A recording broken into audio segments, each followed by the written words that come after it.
Olá, boa noite a você. Este é o Jornal da Record. Israel anuncia a tomada de parte do maior hospital da faixa de Gaza. O local era usado como base por terroristas do Hamas. Companhias aéreas têm 10 dias para apresentar plano de redução do valor das passagens. O Jornal da Record já está no ar.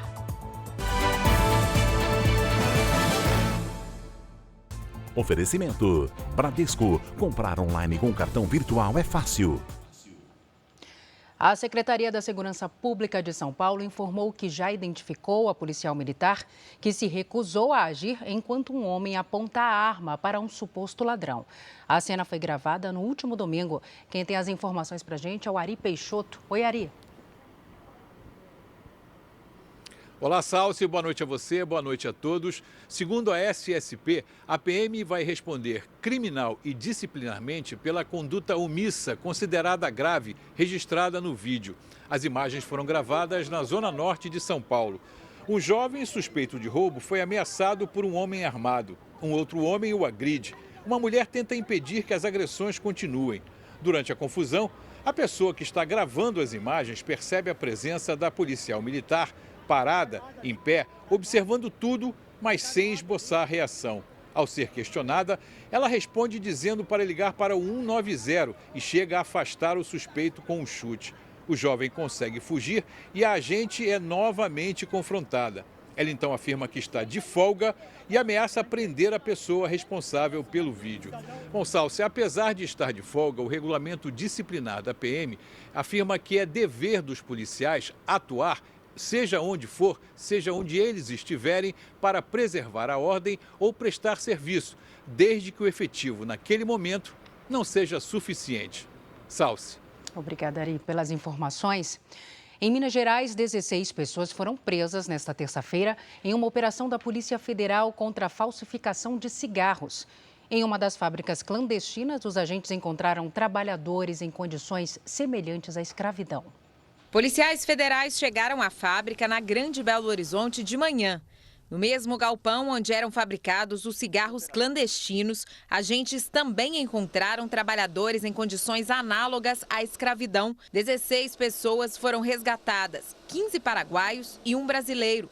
Segundo a polícia, os paraguaios eram aliciados e levados para trabalhar em 2 fábricas clandestinas de cigarro aqui em Minas Gerais. Eles eram vigiados constantemente e dormiam numa espécie de porão. Se trata, talvez, de uma das maiores quadrilhas de falsificação de cigarro do país. Os trabalhadores foram trazidos para a sede da Polícia Federal em Belo Horizonte, onde serão ouvidos. As investigações apontam que a quadrilha atuava em todo o país. 16 pessoas foram presas na operação desta terça, incluindo o chefe da organização, um empresário paulista.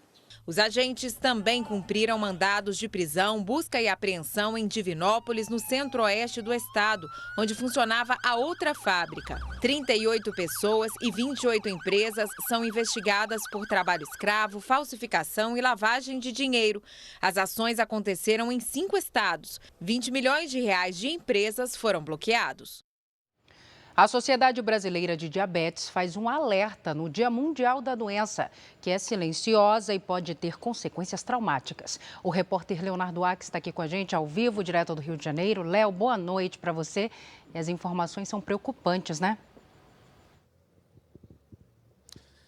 É sim, Salsi. Boa noite para você, boa noite a todos. Olha, entre janeiro e agosto deste ano, quase 7 mil amputações de pés e pernas foram registradas no Sistema Único de Saúde. Os casos, infelizmente, vêm crescendo ano a ano, o que torna cada vez mais importante o acesso a informações sobre o tratamento e controle da diabetes. Aqui no Rio, para você ter uma ideia, 10% da população é diabética. Só na capital são 230 mil pessoas, mas, surpreendentemente, quase metade desse público desconhece a própria condição, já que a doença muitas vezes é silenciosa. E, de acordo com a Sociedade Brasileira de Diabetes, a doença já figura como a principal causa de amputação não traumática em membros inferiores no país. Salsi. Um alerta importantíssimo, né, Léo? Obrigada, boa noite para você. A onda de calor em várias regiões do país só fez piorar a sensação em lugares que já são quentes normalmente. A Bahia é um exemplo desses lugares. 115 cidades do estado estão em situação classificada como de grande perigo. Olhando assim a praia lotada, nem parece que estamos no meio da semana.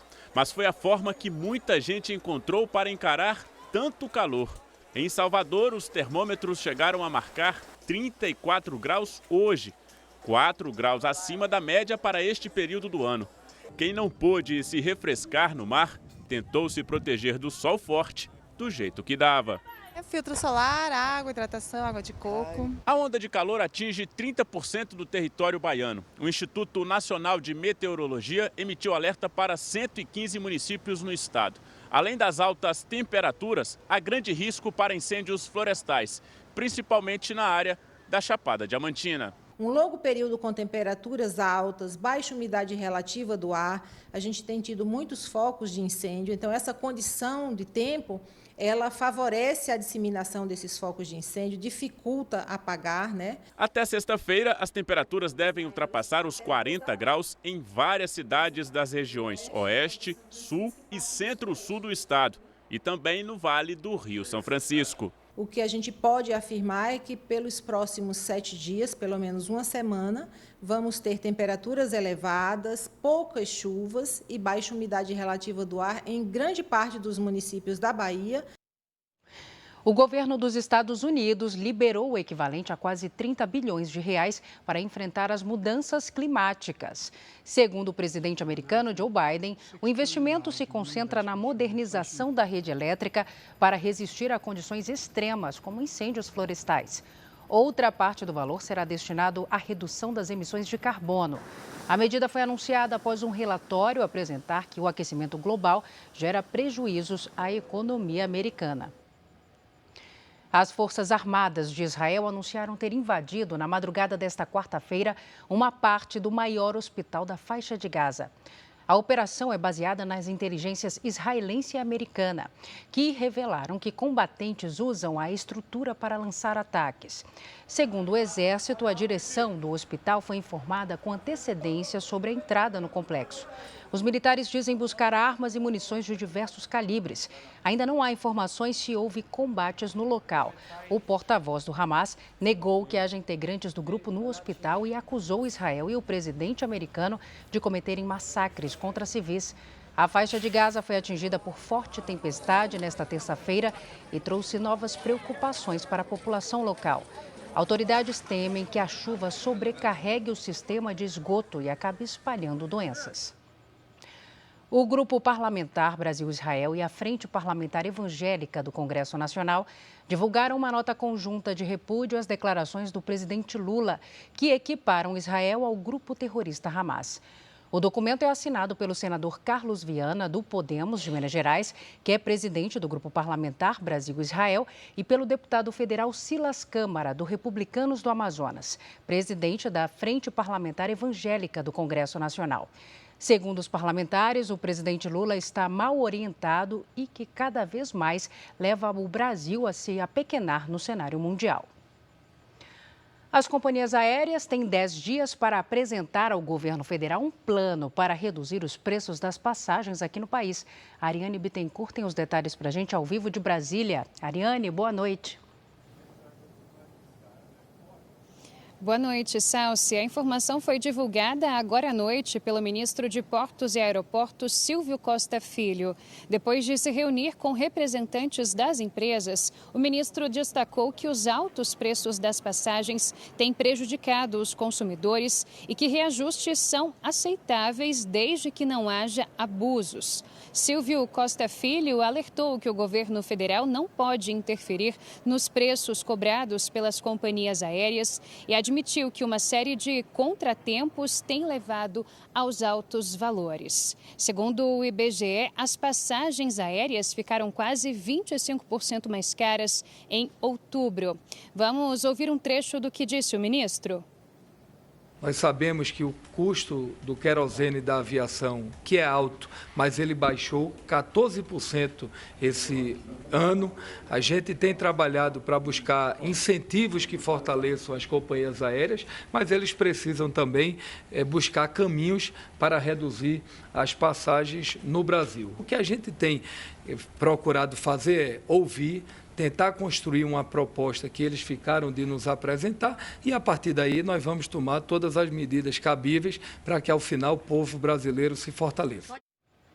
O Ministério dos Direitos Humanos confirmou que bancou uma das viagens a Brasília de Luciane Farias, mulher do chefe de uma organização criminosa no Amazonas. Segundo o Ministério, o pagamento foi feito após ela ter sido indicada como representante do Amazonas no encontro de comitês e mecanismos de prevenção e combate à tortura realizado no início deste mês em Brasília.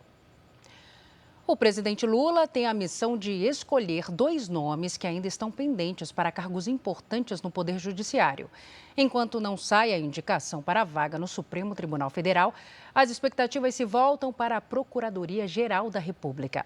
Lula começou o dia com a live semanal e que teve a participação do ministro da Educação, Camilo Santana. Eles falaram sobre a aplicação do Enem e anunciaram um programa que será lançado ainda este ano para evitar que alunos do ensino médio abandonem os estudos. Lula reforçou que o momento é oportuno para que os inadimplentes do FIES renegociem a dívida. O programa financia o ensino superior. Nós anunciamos agora, que vamos fazer uma renegociação, uma espécie do desenrola.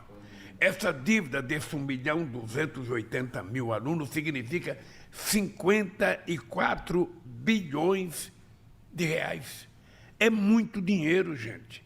E nós estamos querendo que você se liberte dessa dívida para que você volte a andar de cabeça erguida e possa voltar para a universidade. O presidente também se reuniu com os ministros da área econômica do governo. Sobre a mesa, a pauta que tem rondado o Palácio do Planalto, a mudança da meta fiscal. Lula, apesar de ser a favor, viu que o ministro da Fazenda, Fernando Haddad, está fortalecido e conta com o apoio do ministro de Relações Institucionais, Alexandre Padilha, e das ministras da Gestão, Esther Dweck, e do Planejamento, Simone Tebet. Cada parlamentar tem o direito não só de colocar uma meta de -1, de -75, como até falar assim, não, nós queremos superávit de 0,25. Nós estamos muito tranquilos nesse aspecto da comunicação e no momento certo ele vai ponderar se vai mexer ou não na meta e de quando isso se dará. Nesta quarta, o presidente não tem agenda oficial. Ele deve aproveitar o tempo para definir os últimos detalhes para a escolha do novo Procurador-Geral da República. A expectativa é de que o anúncio seja feito até sexta-feira. O nome mais cotado é o de Paulo Gonet, que tem o apoio dos ministros do Supremo Alexandre de Moraes e Gilmar Mendes. A deputada federal Carla Zambelli, do PL de São Paulo, admitiu que mediou um encontro entre o ex-presidente Jair Bolsonaro e o hacker Walter Delgatti Neto. No depoimento à Polícia Federal, Zambelli negou ter contratado o hacker para invadir o sistema de votação das urnas eletrônicas. A parlamentar foi ouvida no inquérito que investiga a suposta participação dela em um esquema que inseriu dados falsos no sistema do Conselho Nacional de Justiça. A defesa de Bolsonaro ainda não se pronunciou. O presidente da China, Xi Jinping, está na Califórnia para participar da cúpula da APEC, Bloco Econômico de Países Banhados pelo Pacífico. Um encontro entre o líder chinês e o presidente Joe Biden está previsto para acontecer nesta quarta-feira, em paralelo ao evento. Autoridades americanas disseram que diversos temas serão abordados na reunião, como as guerras na Ucrânia e no Oriente Médio. A cúpula da Cooperação Econômica Ásia-Pacífico começa no dia 11 e termina no dia 17 de novembro e tem como objetivo promover o livre mercado entre os países membros. E um erro de transcrição pode ter provocado a renúncia do primeiro-ministro de Portugal.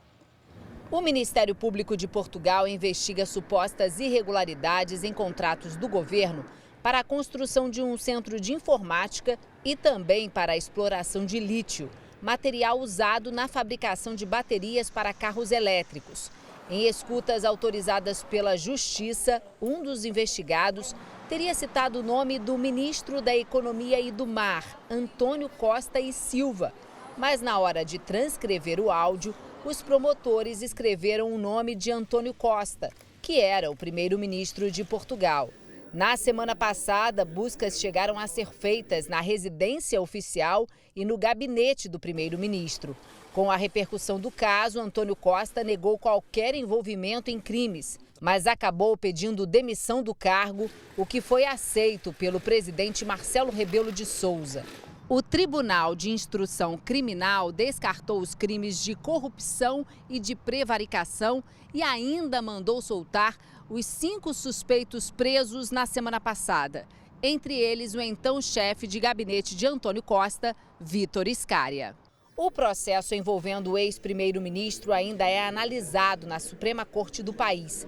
Mas com a renúncia de Antônio Costa, o presidente de Portugal antecipou eleições para março do ano que vem.